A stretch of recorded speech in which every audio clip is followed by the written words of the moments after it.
What if the richest theology you sing all week was written for a 7-year-old?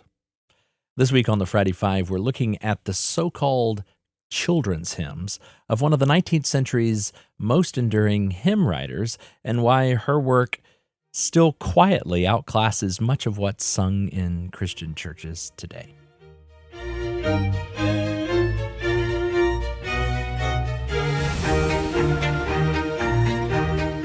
Hello, I'm Jared Ritchie. Today is Friday, August the 8th, and you're listening to the Friday Five from Musically Speaking.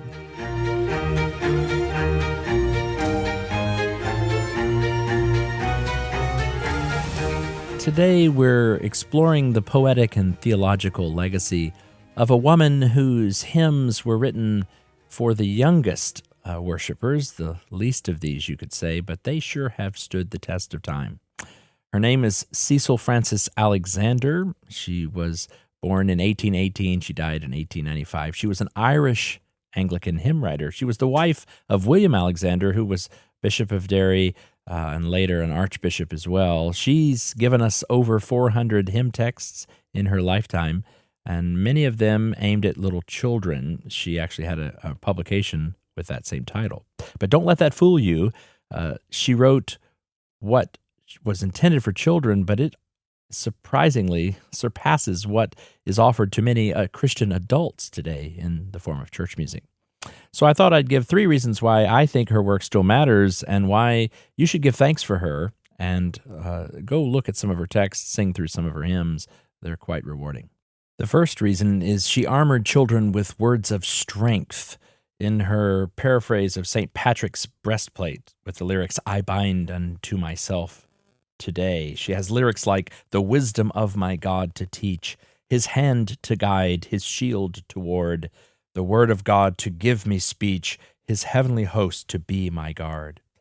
It's in these kinds of texts that you don't see a vague spirituality or a feel-good reassurance. It's a bold declaration of what we would call the Christian identity and a poetic preparation for battle. Today, we often soften or skip these kinds of verses, but Alexander gave them straight to the youngest of these. She understood something that I fear we've all too often forgotten, and that is we're not just forming singers, we're forming souls, and they need to have old formation and not just new formation, if you catch my meaning. Our second reason is she wrote with clarity and reverence, not condescension. Alexander didn't reduce truth to its lowest common denominator. She made it singable in a metrical text form. Think about that text that we know from Christmas time and often lessons and carols, the text, "Once in royal David's city." The first verse, that stanza, is gentle. It's almost lullaby-esque. But then we get to this, "He came down from earth to heaven, who is God and Lord of all." It's not filler. It's theology, it's catechism for little ones, concise and beautiful, and it often is, as I said, the 9 lessons and carols service that you can hear from King's College every year for a reason, and it's a great reason there. Clarity and reverence, not condescension, for number 2.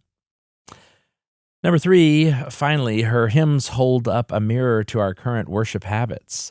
We call much of her text children's hymns, quote unquote, but if they feel too rich for Sunday morning, maybe the problem isn't with her writing. It's, I think, with our expectations. Her lyrics dwell on truth. They carefully develop deep thoughts. They don't rely on sentiments that are vague or recycled metaphors. And in a day and age where modern worship trends often seem to be preoccupied with tone and tempo, the hymn lyrics of Cecil Alexander is reminding us that words still matter, and that's the reason I wanted to highlight her to you today.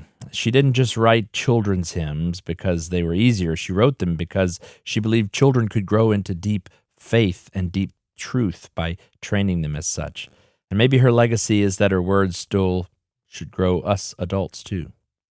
Well, you should listen and go find some of her hymn texts. What a great treasure to the church. Well, that's going to have to do it for our Friday Five this week. As always, thank you for listening. I'll see you next time.